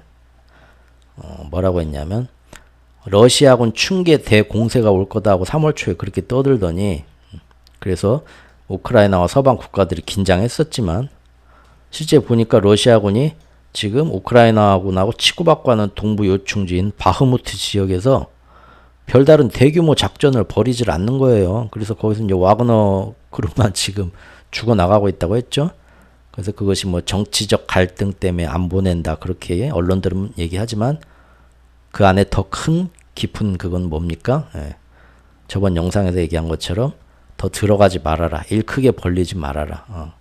괜히 서방하고 미국이 뭉쳐가지고 더 큰 무기 지원해주고 우리한테 경제제재까지 할 건덕지를 구실을 주지 말아라. 참아라. 움직이지 말아라. 바로 그거였죠. 그래서 러시아군이 여기다 지금 여기서 사실은 러시아군이 바흐무트에서 더 우세거든요. 그래서 여기다 군수물자하고 뭐하고 쫙 지원하면서 하면은 바흐무트 먹으면서 쫙 더 들어갈 수가 있습니다. 근데 일부러 안 들어가고 거기에 대규모 작전도 안 하고 시간 끌기로 가는 거죠. 여기서 이제 미국이 한 방 먹은 거죠. 지금 보니까 우크라이나에 앞으로 또 1년간 포탄 100만 발을 추가로 또 보내야 돼요. 이미 결정했답니다. 유럽에서. 1년간 100만 발. 앞으로 1년 안에 전쟁 안 끝내겠다는 얘기죠. 이 정도의 물량은 지금 지난 1년간 그 지원한 포탄의 3배를 넘는 거. 아이고. 작년 1년 동안 그 지원해준 포탄에 금년 1년 동안은 3배를 지원해주겠답니다. 이거 1년 동안 전쟁 끝내지 말란 얘기죠. 지지부진한 그리고 소모전으로 갈 거라는 것도 알고 있단 얘기고요. 러시아도 이제 이거를 어디서 자기들도 쓸 포탄이 필요하겠죠. 북한으로부터도 지원을 받고 있고요. 식량 주면서. 그리고 중국은 어떻게든 안 준다고 말은 하고 있지만 이번에 시진핑하고 푸틴이 만나서도 서로 군사협력은 어떤 식으로 하자 그 조약을 체결했죠. 그러니까 어떤 제3국을 통한 우회를 통해서 지원을 할 거라고 봅니다. 저는. 그 어디 했습니까? 지금까지 뭐 유럽이나 튀르키예, 터키를 통해서도 했지만 아니 유럽이 아니라 그 아랍에미레이트. 앞으로는 제가 볼 때는 북한을 통해서 많이 할 것 같아요. 그러면은 북한도 그 과정에서 숨통이 좀 경제적으로 트이겠죠. 서로가 윈윈 하는 거죠. 같은 편끼리. 양측 다 이번 전쟁을 앞으로도 계속 길게 끌고 갈 심산이고요. 미국과 서방은 계속해서 우크라이나의 전쟁 물자를 대주고 미국은 막대한 수익을 또 챙기겠죠. 그 막대한 수익은 결국에는 나중에 어떻게 전쟁이 끝나고 나서는 은근히 지금 유럽이 미국 편에 서서 기대하는 그런 큰 선물, 과자 보따리, 제2의 마샬 플랜이죠. 마샬 플랜이라는 게 2차 대전 때 유럽이 쫄딱 망하고 나서 미국이 그 전쟁통에 번 큰 돈을 전부 이제 그대로 거의 굉장히 많이 다시 환원해 주듯이 유럽에 엄청난 막대한 지원을 해줍니다. 그 이유는 당시에 뭐 그 소련이 그 공산주의 세력을 더 이렇게 넓혀갖고 사회주의 세력을 이렇게 사회에 침투를 시켜갖고 이념적으로 뭐 유럽을 더 이렇게 사회주의적으로 만들 것을 뭐 우려했다 그런 얘기도 있는데 나중에 밝혀지기로 그런 동기는 적고요. 실제 소련도 그 이후에 뭐 그럴 여력도 없어가고 그럴 계획도 없었다고 하고요. 결국은 뭐냐면은 길게 본 거죠. 이러면은 참 이게 미국이 대국인 것 같아요. 얘네들을 그 전까지는 사실 유럽이 미국에 그렇게 우호적은 아니었거든요. 자기들이 볼 때 그 뭐 못 사는 애들끼리 뭐 건너가 갖고 아메리카노라고 부르면서 멸시했잖아요. 우습게 보고. 이제 근데 가네들이 전쟁 끝나고 나서 갑자기 부자 나라 됐는데 근다고 해서 뭐 미국을 좋게 보겠어요? 굉장히 눈꼴시게 보겠죠? 아, 저 촌놈들이 우리 때문에 돈 벌어 갖고 저 또 잘난 체 하는 꼴을 앞으로 어떻게 봐줄까 했는데 정말 큰 그 흐름을 보고 미국이 그 번 돈을 다 유럽에다가 무조건 무상 지원해주면서 경제 회복을 하고 새로 전쟁 피해 복구하는데 마셜 플랜이라는 대규모 사업을 벌리면서 어마어마한 지원을 해준 겁니다. 그래갖고 지원을 해서 거기 나라의 경제 유럽 나라의 심지어 그 당시 자기들하고 그 전쟁 때 적국이었던 이탈리아 무솔리니 있던 뭐 아니면 뭐 다른 별다른 그 협력을 안 했던 그런 나라들에도 무상으로 지원을 막 해줘버려요. 그래서 유럽이란 나라가 그 이후에 오히려 2차 대전을 겪고 나서 20세기 후반에 자기들 유럽 역사에 있어서 가장 잘 사는 나라들이 돼버린 거예요. 미국의 도움으로. 그 1, 2차 세계대전 전까지는 유럽이 잘 살아봤자 일부 그 특권 계층만 잘 살았지. 그리고 지금처럼 뭐 20세기 후반처럼 경제가 막 확 좋아진 때가 아니라서 실제 그때 유럽도 보면은 뭐 우리나라 그 일제 식민지 시대나 뭐 그럴 때 뭐 외국인 선교사들 온 거 보면 뭐 인도차이나 반도 막 다 식민지로 있고 그런 거 보면은 어마어마하게 막 건물도 화려하고 막 그 유럽 사람들 너무 막 잘 살았던 것 같잖아요. 아유, 잘 살았던 것 같은 건 일부 특권 계층이고요. 일부 특권 계층조차도 예전에 보면은 그 일주일에 고깃국 우리로 얘기하면 고기가 들어간 스프를 일주일에 2번 먹고 그랬어요. 아주 잘 사는 애들도 그때 기록들을 보면 지금처럼 뭐 유럽 애들 뭐 와인 마시고 아무 때나 마시고 먹고 싶은 거 먹고 뭐 디저트로 뭐 요거트 먹고 아이스크림 먹고 이렇게 뭐 좋은 차 타고 다녀서 모든 경제 활동을 이렇게 멋있게 한 거는 유럽이 20세기 후반 2차 대전 끝나고 미국의 마샬 플랜 원조를 받은 이후에 그때가 처음이에요. 어쨌든 그렇게 돼가지고 유럽이 미국 덕에 다시 어마어마하게 잘 살게 되니까 미국에 대해서 굉장히 우호적인 시각으로 바뀐 거죠. 야, 얘네들이 이렇게까지 우리한테 해주네. 그래서 그때부터 사실 미국과 유럽이 어마어마하게 끈끈한 우방이 된 거죠. 그리고 미국을 큰형님으로 인정해줘 버린 겁니다. 유럽이. 사실상은 아직도 자존심이 좀 남아있긴 하지만 근데 이번에도 이렇게 또 우크라이나전에 유럽이 이렇게 한 발 들면서 우리가 경기 침체가 오고 인플레가 오고 너무 힘들어지겠다. 지금 다들 실제 영국 같은 경우는 완전히 지금 망가져 버렸죠. 더 이상 선진국이라고 부르기도 민망할 정도로. 그런데도 열심히 지금 미국 편을 들어주는 건 뭡니까? 작년부터 마셜 플랜을 몇 번을 들고 나오면서 믿기지를 하잖아요. 힘든 일이 지나가도 계속 미국에 협조하면서 우리가 살면 나중에는 다시 한번 미국이 우리한테 어마어마한 제2의 마셜 플랜 지원을 해주면서 다시 또 옛날의 영광을 재현하면서 미국의 그 반항하는 기축통화 패권의 도전국들과 그 진영은 전부 싹 망하고 나중에 우리도 그 와중에 엄청 피를 흘리면서 유럽과 일본도 망하겠지만 미국이 다시 새로운 패권 국가가 새로 되고 디지털 달러 통화 체제를 딱 만들면서 그리고 승자의 그런 독식 그걸로 인해서 다시 마셜 플랜으로 우리를 살려주면다고 약속했으니까 한번 2차 대전 이후에 진짜 살려줬으니까 이번에도 믿어보자. 그래서 다시 쫙 살아나면 그때 다시 한번 지금은 아시아 놈들 저 미개한 아시아 놈들 한국이나 이런 놈들이 우리 그 정말 잘 나가던 유럽의 제조업부터 뭐 4차 산업까지 다 뺏겨갖고 우리는 저기 카페에서 저기 중국 놈들 상대로 저기 커피나 팔고 관광 사업이나 하고 그러면서 중국 그 냄새 나는 그 아시아 놈들 관광 안 오면은 벌어먹고 살 것도 이제 없는 정말 그런 뒷방 늙은이 신세였는데 다시 한번 우리가 제2의 마셜 플랜을 통해서 이 기축통화 패권 싸움이 끝나고 승자가 미국이 됐을 때 저 아시아 놈들은 다시 한번 다 저기 경제 폭망하게 만들고 그리고 우리는 여기서 살아가지고 마셜 플랜 혜택을 받아 다시 한번 예전 20세기 후반처럼 새로운 또 미국의 옆에서 당당히 오른쪽 왼쪽 어깨에 일본과 유럽이 앉으면서 새로운 또 경제적 지위를 선진국의 위치를 탈환하자 하는 그런 어떤 서로 간에 맞는 그런 순발이 맞는 그런 계산이 있기 때문에 그렇죠. 그래서 지금 기축통화 패권에 대해서 유럽 내 친미파들이 동조를 하고 자기네들이 희생될 걸 뻔히 알아도 이 길로 가는 겁니다. 예. 그게 바로 제가 블로그 초기부터 이렇게 주장해온 저만의 어떤 그런 큰 흐름이고요. 보면 작년 1년 지나고 금년 1년 지금 시작돼서 1분기가 지났지만 시간이 갈수록 제가 예측했던 그런 흐름은 점점 더 노골적으로 드러나고 있고 진행되고 있는 걸로 봅니다. 지금 보면요. 예.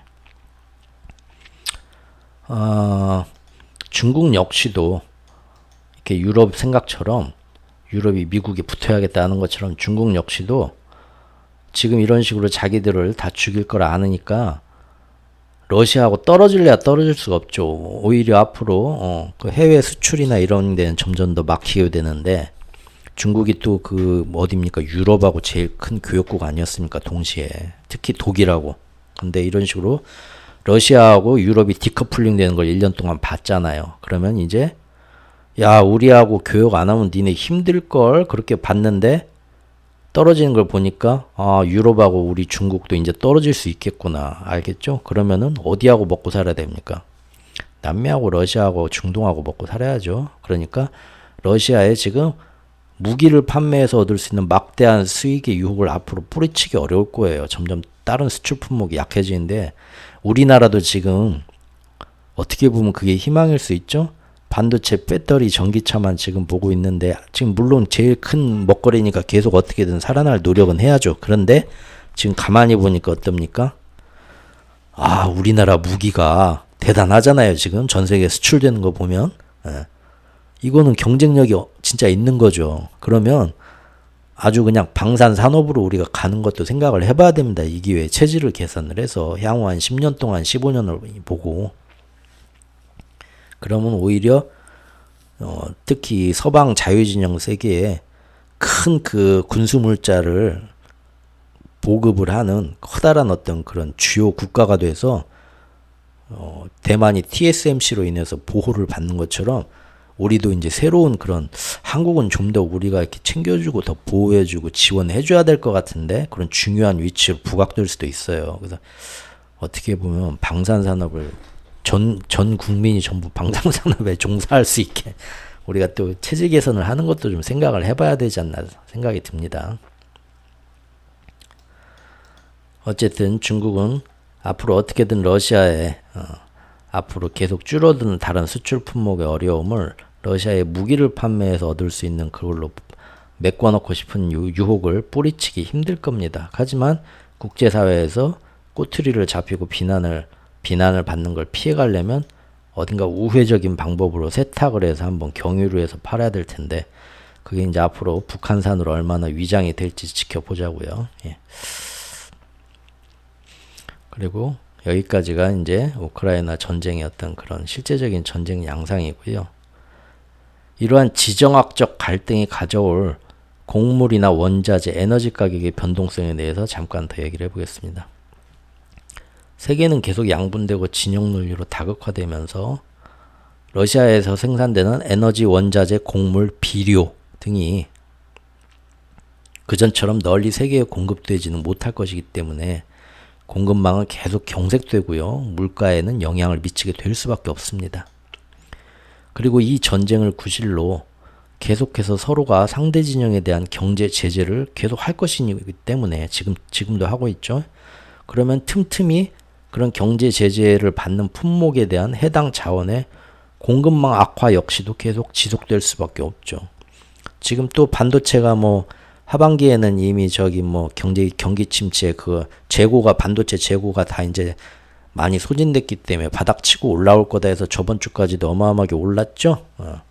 근데 바로 오늘 나온 뉴스 제가 아까 또 보니까 미국의 그 마이크론에 대해서 이제 중국에서 반격을 하더라고요. 우리한테만 뭐 반도체 수출 못하게 하는데 미국의 마이크론 반도체도 중국에서 제일 많이 지금 팔리고 있는데 니네만 재미 보겠냐? 못하겠다 이거죠. 중국도 자기들이 저가 중가형 반도체는 스스로 만들어 자급자족 하겠다는 거고 우리 중국에 와서 열심히 팔아갖고 재미 보고 있는 미국 반도체 회사는 어떻게든 트집을 잡고 재미 못 보게 지금부터 만들겠다고 시작한 거죠. 반격을. 그러면 또 바로 그런 품목에 대해서 시장이 또 안 좋아지게 되잖아요. 바로 이런 정치적 갈등에 의해서. 그렇죠? 이런 전쟁이나 정치적 갈등 요인에 의해서 이루어지는 경제 제재 때문에 결국은 어디서든 항상 공급망 악화가 뻥뻥 터지게 된다 이겁니다. 그래서 인플레이션에 대해서 안심해서는 안 된다. 특히 식료품, 비료, 원자재, 에너지 등은 계속해서 이런 식으로 지금 떨어질 만큼 떨어졌는데 하방 가격이 경직되면서 지지되고 있으니까 여기에 지정학적 갈등이나 정치적 요인이 가미되는 순간 그 가격은 요동친다. 그러면은 물가가 이런 원리로 인해서 떨어질 때 안 떨어지고 방방방 뛰면서 유지가 되는데 그 와중에 전 세계적으로 소비는 줄어들면서 경기 침체는 되니까 이게 바로 뭡니까? 스태그플레이션이죠. 작년 3월, 4월부터 제가 블로그에서 주장해온 건데 이 가능성이 없어졌다고 보지는 않습니다. 저는 지금은 이 얘기가 다시 쏙 들어가는데 작년 하반기에 전 세계에서 다시 이 얘기가 스태그플레이션 얘기를 하다 지금은 그것까지는 없을 거다고 금년 3월까지는 쏙 들어갔는데 다시 또 이제 슬슬 나올 거라 봅니다. 저는 저번에 제가 얼핏 한번 지나가면서 말씀드렸던 세계 최대의 곡물 회사 카길, 그때 제가 그 곡물 같은 거나 원자재 이런 거에 대해서는 10년 봤을 때 반드시 우상향할 거라고 저는 개인적으로 생각은 하지만 쉽게 개미의 입장으로서 투자는 못하겠다. 제가 말씀을 드렸었죠. 왜냐하면 이런 것은 이런 정치적 요인, 그 다음에 어떤 그 뭐 지정학적 갈등이나 여러 그 독점적으로 유통해낸 회사들의 각자의 사정과 이벤트에 의해서 언제 갑자기 뭔 일이 터져서 가격이 어떤 영향을 받을지 너무 변수가 많다. 그랬죠. 거기다 또 선물 시장이기 때문에 대규모로 정말 돈이 많은 워렌 버핏 같은 아저씨가 10년 보고 나는 여기에 큰 돈 묻어두고 어차피 오르니까 짐 로저스 같은 분이 간다고 하면 나도 따라하면 좋을 텐데 개미로서 나는 그러기는 힘들고 하니까 오른다고 생각은 하지만 여기다가 뭐 이렇게 개미로서는 좀 들어가기가 힘들다. 더구나 그 안에서 또 선물 가격의 변동성을 노리고 그 투기 세력들이 어마어마하게 붙는 그런 게임장인데 버티기가 힘들다. 그런 얘기 했었죠. 지금 곡물회사 카길이 러시아에 대해서 선적을 앞으로 안 한다고 선언을 했습니다. 예전에 그 러시아가 우크라이나를 침공했을 때 그때 더 이상 신규 투자는 안 하겠다고 중단했지만 기존 수출 사업은 유지했었거든요. 곡물 유통하는 회사죠. 그래서 받아다가 근데 이제 전쟁이 이렇게 장기화되면서 러시아에 대해서 전 세계가 이렇게 반으로 갈라져 갖고 이렇게 디커플링이 되니까 경제가 자기들이 볼 때 곡물 사업이 너무 정치화되고 위험해졌다. 잠재적으로 이런 리스크가 있는 사업에서 철수해서 앞으로의 위험을 최소화해야겠다라고 해서 금년 7월부터 러시아산 곡물 수출을 위해서 선적을 하는 것을 중단하겠다라고 밝혀버린 거예요. 얘네들이 큰 규모로 막 어마어마한 양을 선적을 해가지고 어디다 이렇게 팔고 하는 거는 아주 대규모로 어떤 장기적인 계획으로 계약이 이루어질 거 아닙니까? 그런데 지금 뭐 러시아 원유 뭐 그런 것처럼 갑자기 정치적인 문제가 터져서 이런 곡물에 대해서 보험이 뭐 안 되거나 뭐 문제가 생기거나 뭐 각 나라들이 모여서 여기에 대해서 어떤 제재를 한다 하면은 이런 장기적으로 계약을 하는 회사가 어마어마한 피해를 볼 수도 있죠. 그러니까 자기들이 보니까 돌아가는 꼴이 처음에 작년에 전쟁 빵 터졌을 때는 일단 신규 투자만 안 하면서 기존의 어떤 그 선적 작업은 유지하면서 눈치를 1년간 관망을 했는데 이 카길 회사도 결정을 그렇게 내렸다는 거죠. 이 우크라이나 전쟁은 금방 안 끝나. 1년 지났지만 금년에도 안 끝나고 오히려 이런 공급망에 대한 정치 이념 논리에 의한 경제 제재는 더 심해질 거야. 그 와중에 틀림없이 우리 회사도 크게 한번 다칠 거야. 그러니까 아예 선적을 금년 7월 이후로는 안 하겠다고 결정 봐버린 겁니다. 미리 손절 친 거죠. 그러면 이제 어떻게 되겠습니까? 곡물 가격이 역시 지금까지가 바닥이고 오를 일만 남았다는 거예요.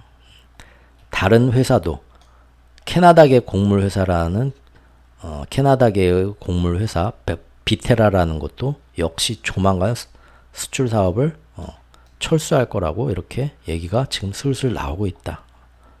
라고 지금 되고 있습니다. 그런데 사실 향후에 장기적인 곡물의 진짜 문제는 지정학적 갈등이 아니라 기후 문제입니다. 이것도 역시 작년부터 제가 블로그에 틈틈이 쭉 그 뭐 남미에 뭐 커피가 그때 뭐 홍수가 나고 뭐 가뭄이 나고부터 해가지고 뭐 쭉 얘기를 제가 길게 한번 했었는데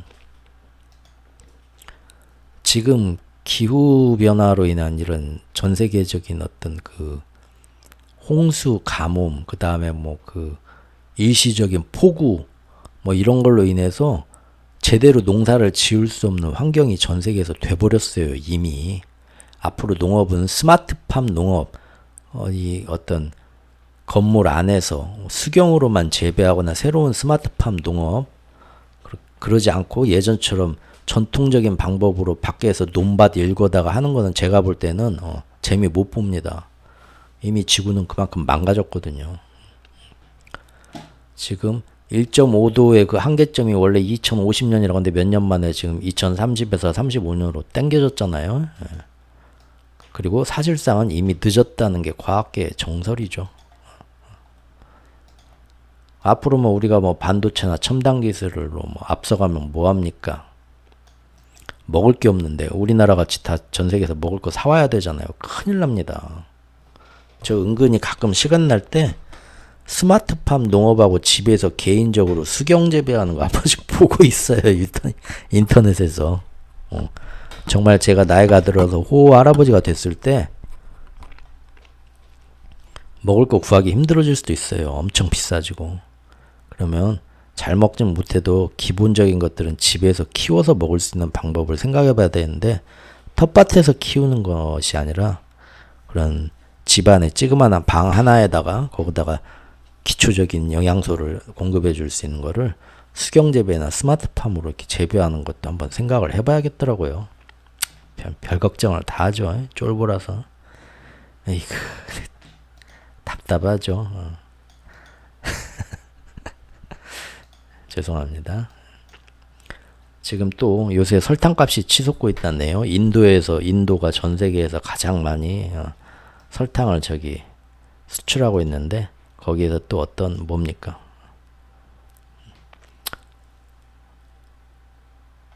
거기도 폭우 같은 기후 재앙으로 인도 설탕 생산의 3분의 1 이상을 차지하는 지역이 폭우로 인해서 수확량이 엄청 떨어지고 그 외에 뭐 여러 가지 뭐 바이오 연료용으로 사탕수수를 전환하는 것까지 겹쳐서 안 좋아졌다 하는데, 전 세계적으로 계속 이런 식량 문제는, 그래서 결국은 전쟁의 영향으로 인해서 곡물 가격, 그 다음에 원자재 가격, 이런 것들, 그 다음에 에너지 가격도 마찬가지죠. 지금 여기에는 안 나왔는데 어제 오늘 뉴스 보면은 사우디에서 오펙 플러스에서, 러시아도 그 같이 소속된 기구죠.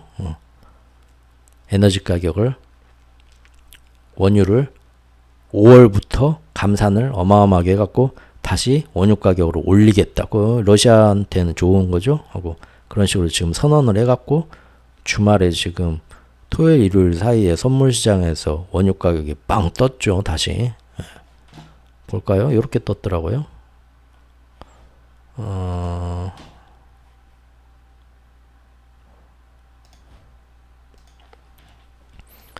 원유 가격 이렇게 실리콘밸리 사태 때문에 빵 떨어지더니 다시 예전 가격으로 한 번 돌아왔네요. 뻥 로켓처럼 떠가지고.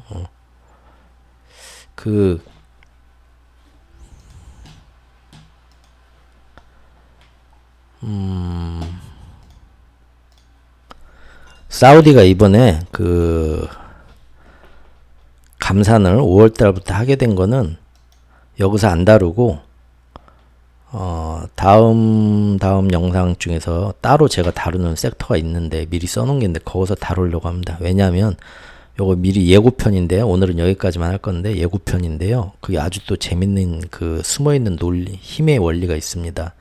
이번에 그 대충 간략하게 예고편을 말씀드리면, CS 사태 있었죠. 스위스에서. CS 사태가 터지려고 할 때 그 주말 동안에 힘을 보태준 게 미국입니다. 미국 연준이 급하게 또 작년 10월에 터지려고 했을 때도 스위스 중앙은행에서 미국 와가지고 임시로 달러 엄청나게 빌려갔거든요. 그때 시장을 안정시키려고. 이번에도 바로 미국에서 긴급 달러 통화 스와프를 해줬고요. 하루 그 주말 동안에 스위스 저기 그 망하지 않게. 그러고면서 그 이후에도 계속 금융시장을 UBS에서 CS를 인수하고 나서 계속 문제가 없이 안정될 수 있게 그 주요 국가에 대해서 달러 스와프를 해주는 그 통로를 일주일에 한 번씩 기축 그 달러 인덱스, 달러 지수를 구성하는 국가들이 어딥니까? 미국 외에 유럽 있고요, 영국 있고요, 캐나다 있고요, 일본 있고요, 스위스 있고요, 스웨덴 있습니다. 다시 한번 볼까요? 유럽 있고요. EU 연합에 속하지 유럽에는 이제 저기 독일, 프랑스 다 들어 있고요. EU 연합에 속하지 않은 영국 따로 있고요. 그다음에 이쪽에는 일본 있고요. 그러죠? 그 지금 그 뭡니까? 달러 지수, 달러 인덱스를 구성하는 자칭 준 기축 통화라고 하는 짱짱한 나라들의 통화 7개를 말하는 겁니다. 미국까지 합쳐서. 그리고 캐나다 있고요. 네. 그다음에 마지막으로 중립국이 있습니다. 유럽의 큰 중립국. 그러면서 통화 가치가 상당한 나라. 그게 바로 스위스와 스웨덴입니다. 스위스와 스웨덴이에요. 근데 이번에 거기를 걔네들은 상시 통화 스와프가 달러를 언제든 빌려갔다 다시 되돌려줄 수 있는 상시 통화 스와프 계약이 체결돼 있어요. 그 7개 나라 간에는. 그런데 그것을 그 매번 빌려갈 수 있는 건 아니고 일주일에 한 번씩 빌려갈 수 있는 창구가 있었는데, 이번에 저기 그 CS 사태부터 해가지고 흔들리게 되니까 니들이 당분간 몇 달 동안은 일주일에 한 번이 아니라 매일 날마다 빌려가서 필요한 만큼 빌려가서 안정시킬 수 있도록 그 통화 창구를 열어줘갖고 스위스를 많이 도와줬죠. 이거 다음 시간에 이제 얘기할 건데, 스위스가 그렇게 도움을 받으면서 그 작년에도 도움받고 금년에도 도움받고 계속 하면서 이제는 미국의 영향력 아래 중립국이 아니라 많이 떨어졌습니다. 그래서 미국이 하자는 대로 해줘야 돼요. 그러지 않으면은 니네 이렇게 힘들 때 다음에 안 도와주는 순간 스위스는 끝장입니다. 그렇죠? 예. 그리고 이번에 그 날마다 통화 스와프 체결을 열어주는데 그 미국 외에 6개 나라인데 아까 말한 그 중에 5개 나라만 그렇게 한 나라를 빼먹어요. 빼먹은 데가 스웨덴이에요. 왜 빼먹었을까요? 스웨덴은 뭐 탄탄해서 경제가 안전해서 그거보다는 스웨덴이 좀 기억하세요? 저번에 그 노드 스트림 문제 터졌을 때 저번 시간에 노드 스트림 문제 터졌을 때 그거 니네 미국이 한 거다 하니까 미국이 아니고 보니까 우크라이나의 어떤 친우크라이나 극우 세력들이 그 옆에 있는 바로 그 노드스트림 가스관이 지나가는 스웨덴이나 덴마크 그런 나라들에 거기가 너무 좁은 해협이니까 거기서 작전 펼치려면 그쪽에 군사 세력 눈에 다 들어오거든요. 그러니까 그래서 제가 예전 그 노드스트림에 대한 그 영상을 하고 글을 썼을 때 제가 거기서 자세히는 설명을 안 했는데 러시아가 이걸 지들이 정말로 터뜨렸다면 그쪽에서 이제 발트해에서 러시아가 거기까지 잠수함으로 와서 뭘로 해서 그 터뜨리기가 그렇게 안 오고 북극해를 삥 돌아올 거다라고 제가 얘기를 하니까 그때도 유튜브 영상에 댓글로 누가 그걸 지적을 하셨더라고요. 뭐들어 북극해를 뭐 러시아가 삥 돌아왔겠냐? 거기 발트해에서 바로 오면 되는데 한데 제가 근데 그때 자세한 설명 안 돼. 그냥 제 깜냥으로는 거기가 워낙 좁은 해협이고 그 관련국들 스웨덴, 핀란드, 뭐 노르웨이부터 해가지고 이쪽 덴마크부터 해서 있기 때문에 그쪽으로 잠수함 타고 오다가는 언젠가 걸려갖고 작전 수행하기가 너무 힘들었을 테니까 지금 러시아는 북극해에서 지금 많이 그 핵잠수함부터 거기를 돌아다니고 있잖아요. 그래서 일부러 멀리 이렇게 북극해에서 더 눈에 안 띄게 돌아와서 작전을 더 안전하게 비밀리에 하느라고 이렇게 하지 않았겠냐 하고 이제 그때 제가 얘기도 했었는데 쓸데없는 얘기였고요. 어쨌든 이번에 그 노드스트림에 대해서 스웨덴에 그 왔던 뭐 무슨 연구소인가 거기서 미국을 대차게 깠다고 저번 시간에 제가 얘기를 했었죠.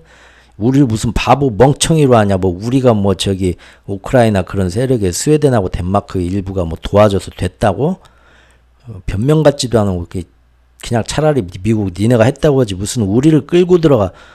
다른 나라들은 한 말도 안 하고 있는데 나와가지고 막 절대 이건 말이 안 되는 거고 100% 이거 봤을 때는 미국이 주장하는 건 그냥 미국이 한 거야 맞아. 그런 식으로 거의 얘기를 했단 말이에요. 미국이 거기서 굉장히 지금 얼굴이 빨개졌죠. 자존심 상하고.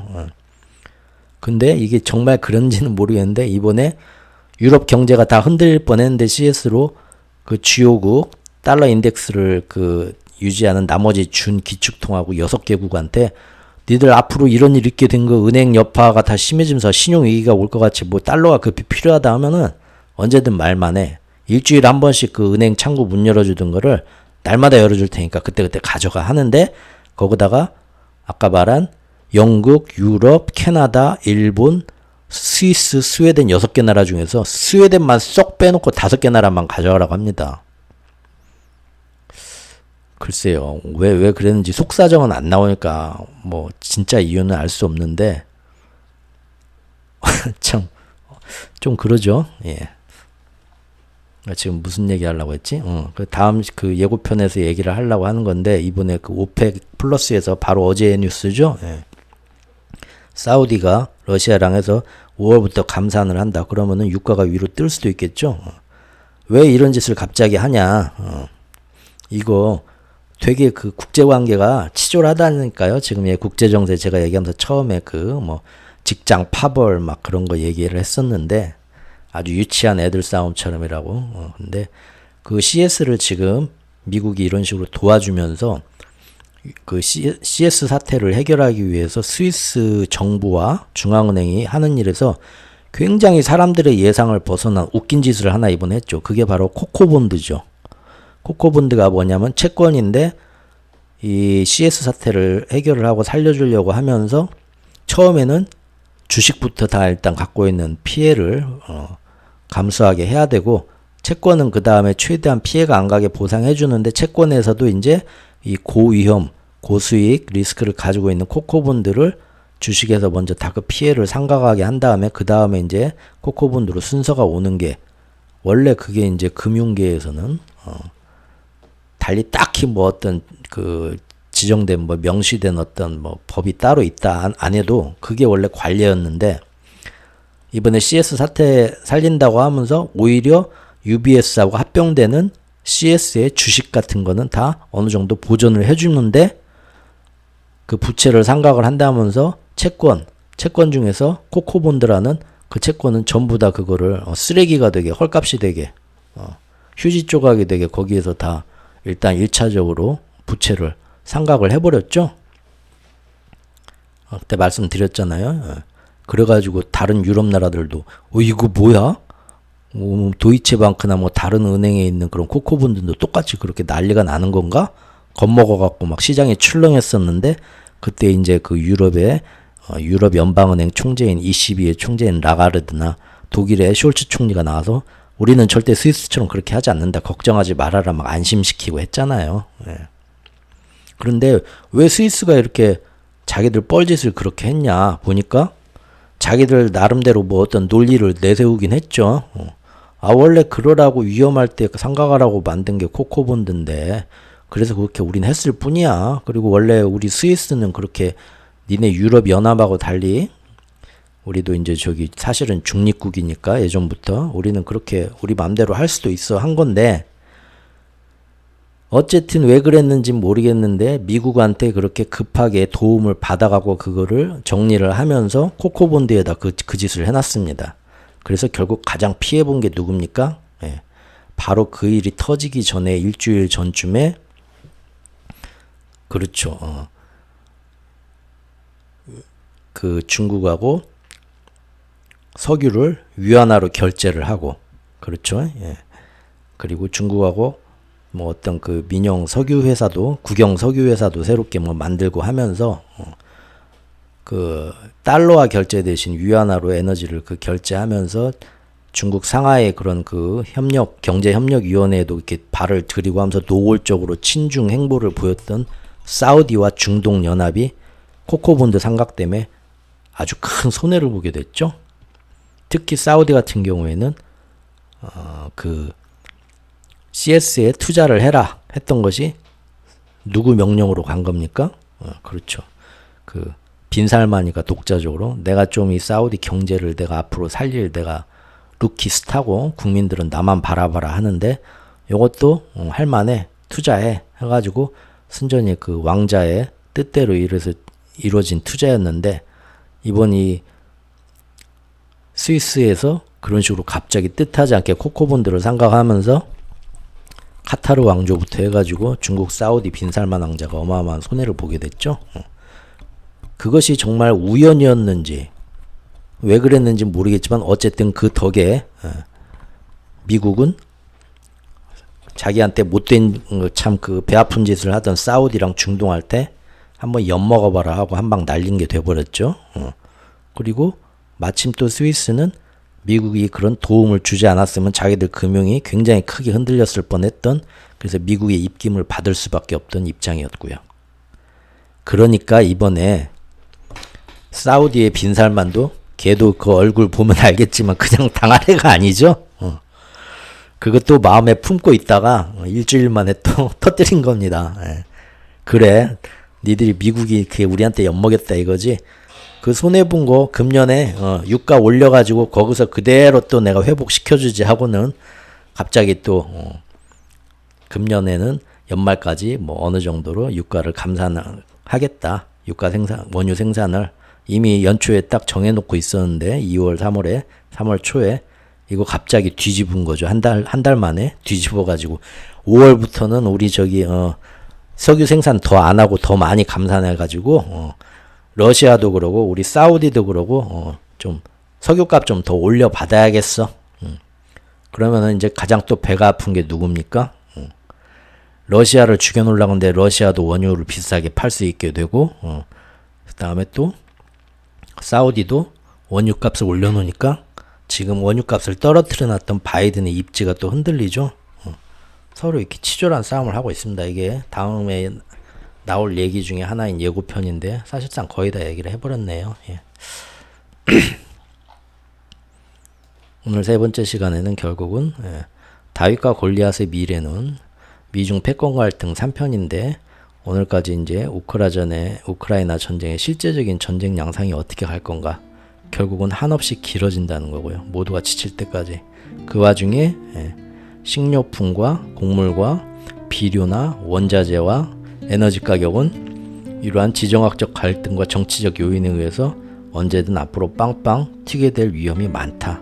이것이 앞으로의 경제에 어떤 영향을 가져올지, 금리 인상에 어떤 영향을 가져올지 보자 라는 게 오늘의 내용이었습니다. 여기까지 들어주셔서 또 감사하고요. 예, 모두 따뜻한 초여름 날씨 같은 이 봄을, 또 미세먼지는 많지만 가끔 한 번씩 또 하늘이 맑아질 때가 있으니까 잘 아름답게 잘 따뜻하게 잘 즐기시기 바라겠습니다. 감사합니다. 다음 시간에 또 뵙겠습니다.